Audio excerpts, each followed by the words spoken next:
बिस्मिल्लाहिर्रहमानिर्रहीम, अस्सलाम वालेकुम। मैं फैज़ान रिजवी और आप मेरे यूट्यूब चैनल और फेसबुक पे देख रहे हैं। आज 30 अप्रैल 2023 है, दिन है जी संडे, इतवार का। 431 रोज़ आज मुकम्मल हो गए रूस और यूक्रेन के दरमियान जारी जंग को। अप्रैल का महीना आज हो जाएगा ख़त्म। कल से मई का महीना स्टार्ट होगा और कहा जा रहा है कि मई का महीना एक इम्पॉर्टेंट मंथ है। मई का महीना एक डिसाइसिव मंथ भी हो सकता है रूस और यूक्रेन की जंग को लेकर। उसकी रीजंस क्या हैं? उसकी पहली रीज़न तो ये है कि मई के महीने के अंदर यूक्रेन का काउंटर ऑफेंसिव स्टार्ट होना ही होना है और मई के महीने के अंदर बहुत इंपॉर्टेंट इवेंट्स भी हैं जिनको लेकर रशिया की तैयारियां कुछ एडवांस में नज़र आ रही हैं। मॉस्को के अंदर जो रेड स्क्वायर है उसको बंद कर दिया गया है, काफ़ी रोज़ कबल ही बंद किया गया है रशिया की जानिब से अवाम के लिए। रेड स्क्वायर जो कि बहुत इंपॉर्टेंट, बहुत प्रोमिनेंट इलाका है मॉस्को के अंदर, उसको क्यों बंद किया गया है आपको बताऊंगा। ना सिर्फ रेड स्क्वायर को बंद किया गया है बल्कि जो बॉर्डरिंग रीजन्स हैं रशिया के, वो रीजन्स जो यूक्रेन को बॉर्डर करते हैं, वहां पर भी सिक्योरिटी हाई अलर्ट कर दी गई है, इंक्लूडिंग क्राइमिया। क्राइमिया के अंदर भी सिक्योरिटी रशिया की जानिब से हाई अलर्ट की गई है और दूसरी जानिब भी तैयारियां भरपूर हैं। अमेरिका की जानिब से न्यूयॉर्क टाइम्स की एक रिपोर्ट में सामने आया कि अमेरिका की जानिब से यूक्रेन को जो डिटेक्टर्स हैं, जो कि रेडिएशंस को डिटेक्ट करते हैं, जो सेंसर्स हैं, वो प्रोवाइड किए गए हैं। अमेरिका ने ये यूक्रेन को रेडिएशन सेंसर्स क्यों प्रोवाइड किए हैं? क्या कोई जौहरी जंग बहुत करीब नज़र आ रही है दोनों बड़ी ताकतों को, जो कि इतनी ज़्यादा तैयारियां दोनों बड़ी ताकतों की जानिब से की जा रही हैं और अपने जो पपेट्स हैं उनको भी अमेरिका की जानिब से तैयारियां करवाई जा रही हैं। डिटेल्स आपके सामने रखने से कबल मैं आपको बता दूं कि जो यूक्रेन की जानिब से हमला किया गया था रिटेलिएशन में, जो रशिया की स्ट्राइक्स की रिटेलिएशन में जो हमला किया गया था यूक्रेन की जानिब से क्राइमिया के ऊपर, रशिया की नेवल जो ऑयल डिपो है उसको निशाना बनाया था यूक्रेन ने। रशिया की जानिब से स्टेटमेंट सामने आई थी कि यूक्रेन के ड्रोन हमले के नतीजे में 4 जो ऑयल टैंक्स हैं वो तबाह हुए, जल गए, लेकिन बाकी हमने आग पर काबू पा लिया। बाकी जो टैंक्स ये इस तस्वीर के अंदर आपको नजर आ रहे हैं। रशिया के ऑफिशियल्स ने कहा कि हमने इन टैंक्स को बहरहाल बचा लिया यूक्रेन के ड्रोन हमले से। अब यूक्रेन का ड्रोन हमला था या नहीं, ये सवाल किया गया यूक्रेन के सदर व्लादिमीर ज़ेलेंस्की के एडवाइज़र से कि आपका ड्रोन हमला था, आपकी रिटेलिएशन थी उन स्ट्राइक्स के जवाब में जो कि रशिया की जानिब से की गई। तो यूक्रेन के ऑफिशियल ने जवाब दिया कि गॉड्स पनिशमेंट, ऊपर वाले की सज़ा थी जो कि रशिया को मिल गई। लेकिन उस ऑफिशियल ने, यूक्रेन के सदर के एडवाइज़र ने कहा कि मैं तस्हीह कर दूं ज़रा थोड़ी सी, जो रशिया के ऑफिशियल्स कह रहे हैं कि 4 टैंक्स को नुकसान पहुंचा। मैं आपको हकीकत बता दूं कि 10 टैंक्स को नुकसान पहुंचा है, जो भी गॉड्स पनिशमेंट थी जो कि रशिया को मिली उसके नतीजे में 10 टैंक्स को नुकसान पहुंचा है। ये यूक्रेन के सदर के एडवाइज़र ने एक इंटरव्यू के दौरान बयान दिया, यानी कि इन अदर वर्ड्स यूक्रेन के सदर के एडवाइज़र ने बताने की कोशिश की कि हम ही थे इस हमले के पीछे और इस हमले में क्या नुकसान रशिया का हुआ हमें बहुत अच्छी तरह से मालूम है। और इसके बाद भी यूक्रेन रुका नहीं, बल्कि जो बॉर्डरिंग रीजन है रशिया का, वो बॉर्डरिंग रीजन ब्रियांस्क रीजन जो कि यूक्रेन को बॉर्डर करता है, यहाँ पर यूक्रेन ने एक और हमला किया। क्राइमिया के हमले के बाद यूक्रेन की जानिब से ब्रियांस्क रीजन के अंदर एक सिविलियन बिल्डिंग को, एक घर को निशाना बनाया गया और रशिया के ऑफिशियल्स के मुताबिक 4 हलाकतें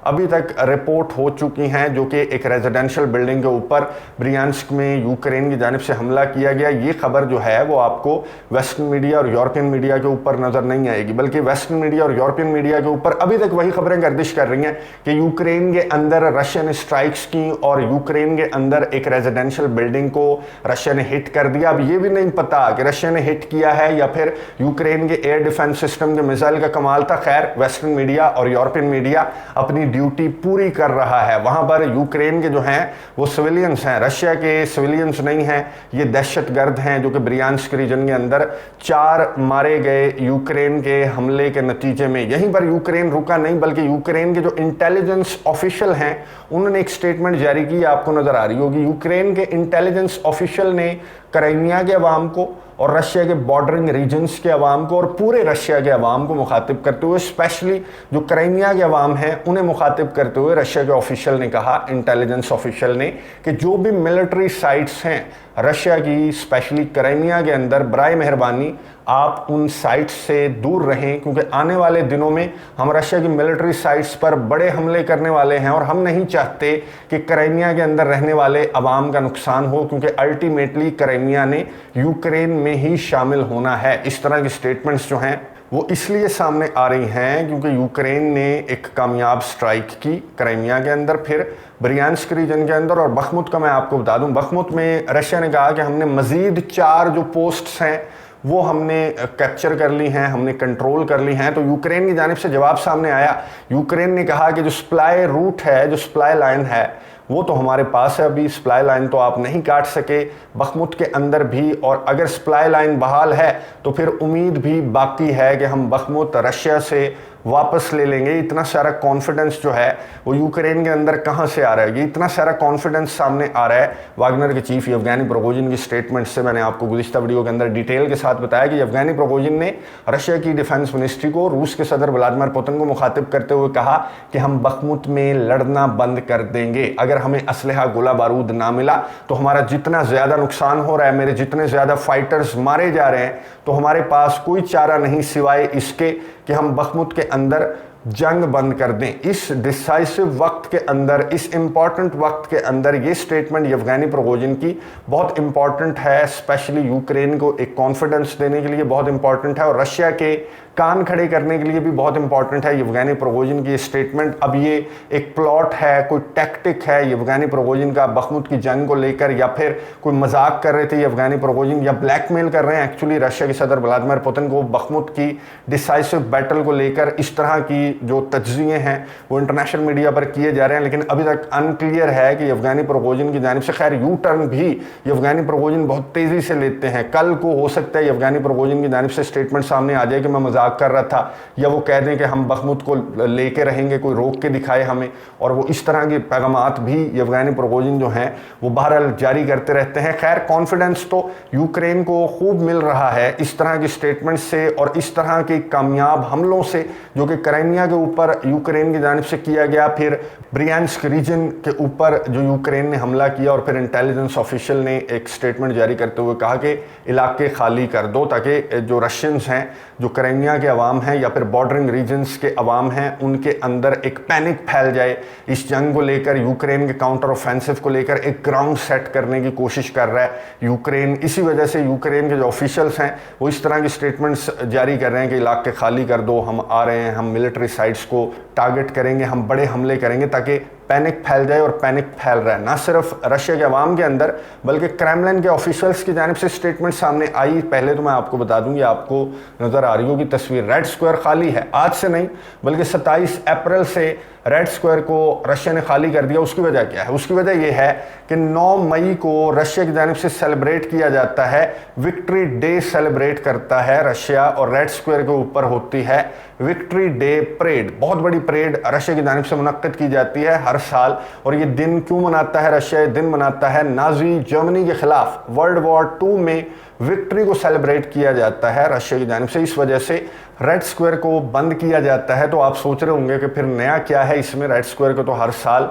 रशिया की जानिब से बंद किया जाता है। नया ये है कि रशिया की जानिब से रेड स्क्वायर को हर साल 4 या 5 मई को बंद किया जाता है, चाहे 2018 हो, 19 हो, 20 हो, गुज़िश्ता जितने साल हम देखें तो 4 मई को बंद किया जाता है रेड स्क्वायर को, और 10 मई तक ये रेड स्क्वायर जो है वो बंद रहती है। ये पहली मर्तबा है कि रेड स्क्वायर को रशिया की जानिब से 2 हफ्तों कबल ही बंद कर दिया गया। और ना सिर्फ रेड स्क्वायर को बंद किया गया, बल्कि ये जो विक्ट्री डे परेड है ये ना सिर्फ मॉस्को के अंदर बल्कि रशिया के जो डिफरेंट रीजन्स हैं, स्पेशली जो प्रोमिनेंट रीजन्स हैं इंक्लूडिंग क्राइमिया, यहाँ पर ये विक्ट्री डे परेड जो है, विक्ट्री डे से मुतल्लिक जो तकरीबात हैं वो मुनक्किद की जाती हैं। तो इस मरतबा हुआ ये कि क्रेमलिन की जानिब से स्टेटमेंट सामने आई कि क्राइमिया के अंदर विक्ट्री डे को सेलिब्रेट नहीं किया जाएगा। जो बॉर्डरिंग रीजन्स हैं रशिया के, जो यूक्रेन को बॉर्डर करते हैं, वहाँ पर विक्ट्री डे को सेलिब्रेट नहीं किया जाएगा। कोई इस तरह का इवेंट मुनक्किद नहीं किया जाएगा जिसको यूक्रेन बआसानी टारगेट कर सकता हो। तो ये जो पैनिक यूक्रेन की जानिब से अपने काउंटर ऑफेंसिव से कबल फैलाने की कोशिश की जा रही है,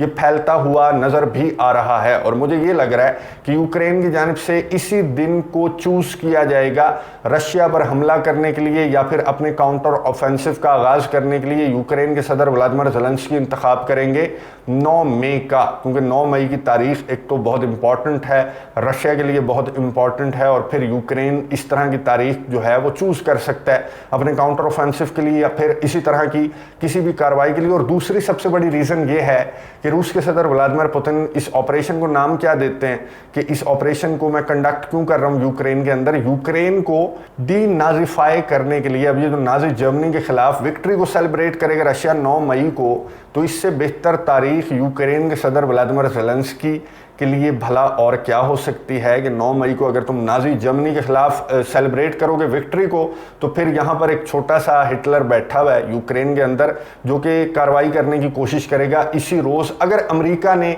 इजाज़त दी। क्योंकि आपको मालूम है कि वर्ल्ड वॉर 2 के अंदर रशिया, अमेरिका, बरतानिया वगैरह ये एक अलायंस के अंदर थे नाजी जर्मनी को शिकस्त देने के लिए। तो अमेरिका की जानिब से मेरी अंडरस्टैंडिंग के मुताबिक मना किया जाएगा यूक्रेन के सदर व्लादिमीर ज़ेलेंस्की को कि इस इंपॉर्टेंट डे पर रशिया के सदर व्लादिमीर पुतिन को ना ही छेड़ो तो अच्छा है। ये ना हो कि आगे से कोई बड़ा हथियार रशिया के सदर व्लादिमीर पुतिन की जानिब से चला दिया जाए, क्योंकि जो नारा लेकर वो चल रहे हैं यूक्रेन के अंदर अपने ऑपरेशन को लेकर, तो उस नारे को जस्टिफाई ना करो। नाजी जर्मनी के खिलाफ जो विक्ट्री सेलिब्रेट कर रहा है रशिया, उसे सेलिब्रेट करने दो, वरना तुम जो नारा लेकर रशिया के सदर ये ऑपरेशन कंडक्ट कर रहे हैं यूक्रेन में, रशिया के सदर की बात जो है वो प्रूफ हो जाएगी अगर तुमने इस तरह की कोई हरकत 9 मई को करने की कोशिश की। खैर, अमेरिका की जानिब से यूक्रेन को तैयारियां भी मुकम्मल करवाई जा रही हैं, पूरी तैयारियां अमेरिका की जानिब से करवाई जा रही हैं। आज जो खबर सामने आई न्यूयॉर्क टाइम्स की, उसमें बताया गया कि अमेरिका ने यूक्रेन को जो न्यूक्लियर डिटेक्टर्स हैं, जो न्यूक्लियर सेंसर्स हैं, जो रेडिएशन सेंसर्स हैं, वो प्रोवाइड कर दिए हैं ताकि यूक्रेन जो न्यूक्लियर रेडिएशंस हैं उनको डिटेक्ट कर सके। अब मैं आपको ये बता दूं, ये जो आले हैं जैसे स्मोक डिटेक्टर होते हैं, आपने देखे भी होंगे, सुना भी होगा, स्मोक डिटेक्टर्स जो हैं वो स्मोक को डिटेक्ट कर लेते हैं, फिर अलार्म बजने लग जाता है। इसी तर्ज पर ये जो रेडिएशन डिटेक्टर्स हैं, ये जो रेडिएशन सेंसर्स हैं, ये रेडिएशंस को स्मेल कर लेते हैं, डिटेक्ट कर लेते हैं, जो न्यूक्लियर रेडिएशंस हैं उनका पता बता देते हैं। अब 3 मकासद हैं अमेरिका के जिनके तहत यूक्रेन को ये रेडिएशन डिटेक्टर्स अमेरिका ने प्रोवाइड किया। पहला मकसद तो ये है कि रशिया की जानिब से मुतअद्दिद मरतबा स्टेटमेंट सामने आ चुकी हैं कि हमारे पास एविडेंस हैं कि यूक्रेन डर्टी बॉम्ब बना रहा है जो कि रशिया के खिलाफ क्राइमिया के अंदर भी इस्तेमाल किए जा सकते हैं, और अगर यूक्रेन ने ऐसा किया तो फिर हम मजबूर हो जाएंगे कि हम भी अपने बड़े हथियार निकाल लें और चला दें। तो न्यूयॉर्क टाइम्स को कोट करके मैं आपको बता रहा हूँ, न्यूयॉर्क टाइम्स ने कहा कि पहली रीज़न तो ये है कि अमेरिका यूक्रेन को ये डिटेक्टर्स प्रोवाइड कर रहा है ताकि रशिया के किसी भी फॉल्स फ्लैग ऑपरेशन को हम पकड़ सकें। अब इसका क्या मतलब है? इसका मतलब ये है कि अमेरिका कह रहा है कि रशिया इस तरह का फॉल्स फ्लैग ऑपरेशन करेगा कि देखो यूक्रेन डर्टी बॉम्ब बना रहा था, इसलिए हमने न्यूक्लियर हथियार, छोटा कोई टैक्टिकल न्यूक जो है वो हमने चला दिया। तो अमेरिका ने जो डिटेक्टर्स यूक्रेन को प्रोवाइड किए हैं, ये पहली रीज़न तो ये है कि अमेरिका कहता है कि हम रशिया के किसी भी फॉल्स फ्लैग ऑपरेशन को पकड़ लेंगे कि नहीं तुम झूठ बोल रहे हो, ये देखो डिटेक्टर क्या बता रहा है, डिटेक्टर बता रहा है कि यूक्रेन की जानिब से ऐसी कोई कार्रवाई नहीं की गई थी बल्कि तुम ही हो जिसने पहल की। तो पहला मकसद तो ये है। दूसरा मकसद है जो ज़ैपोरिज़िया का न्यूक्लियर पावर प्लांट है, वहाँ से अगर वो रेडिएशंस रिलीज़ होती हैं तो फिर ये आला जो है वो डिटेक्ट कर लेगा उन रेडिएशंस को। आपको मालूम है कि ज़ैपोरिज़िया का न्यूक्लियर पावर प्लांट जो है यूक्रेन के अंदर, यूरोप का सबसे बड़ा न्यूक्लियर पावर प्लांट, इसके अतराफ लड़ाई जारी है। जब से ये ऑपरेशन स्टार्ट हुआ रशिया का,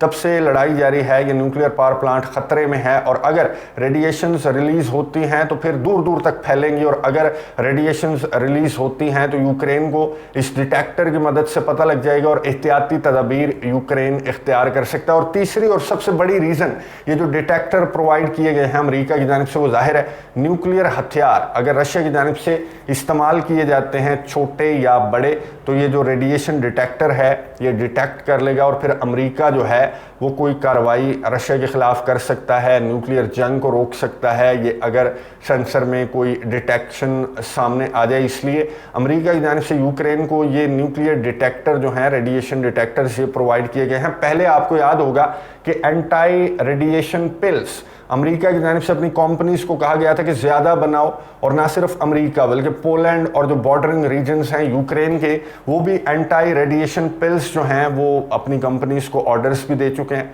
कि ज़्यादा से ज़्यादा बनाओ। और इसकी वजह क्या है? आप नाम से जाहिर है कि जो रेडिएशंस निकलेंगी अगर ज़ैपोरिज़िया के न्यूक्लियर पावर प्लांट से निकलती हैं तो उसके असरात एक तो बहुत ज़्यादा होते हैं सेहत के लिए, और दूसरा ये रेडिएशंस जो हैं वो बहुत दूर दूर तक फैलती हैं। इसलिए यूरोप यूरोप ने ऑलरेडी तैयारियां कर रखी हैं, कुछ सूट्स भी बनवा रखे हैं, कंपनीज को ऑर्डर्स भी दे रखे हैं एंटी रेडिएशन पिल्स के, कि इन एनी केस हम जो है महफूज रह सकें, एहतियाती तदाबीर इख्तियार कर सकें किसी भी बड़ी जंग की या किसी भी रेडिएशन की रिलीज़ की सूरत में। तो जिस तरह की खबरें मैंने आपके साथ शेयर की, तो जिस तरह की तैयारियां नज़र आ रही हैं, और ये जो महीना जो स्टार्ट हो रहा है, मई का महीना बहुत डिसाइसिव मंथ है। साफ नज़र आ रहा है कि मई के महीने के अंदर काउंटर ऑफेंसिव का भी आगाज़ होगा। 9 मई की जो तारीख है वो भी ये बताएगी कि यूक्रेन की जानिब से कोई हरकत की जाती है या फिर नहीं की जाती। अगर यूक्रेन 9 मई की तारीख को सिलेक्ट करता है किसी भी एडवेंचर के लिए या अपने काउंटर ऑफेंसिव के लिए, तो रशिया की जानिब से कोई बड़ा रद्द-ए-अमल सामने आ सकता है। और उस बड़े रद्द-ए-अमल के पेश नज़र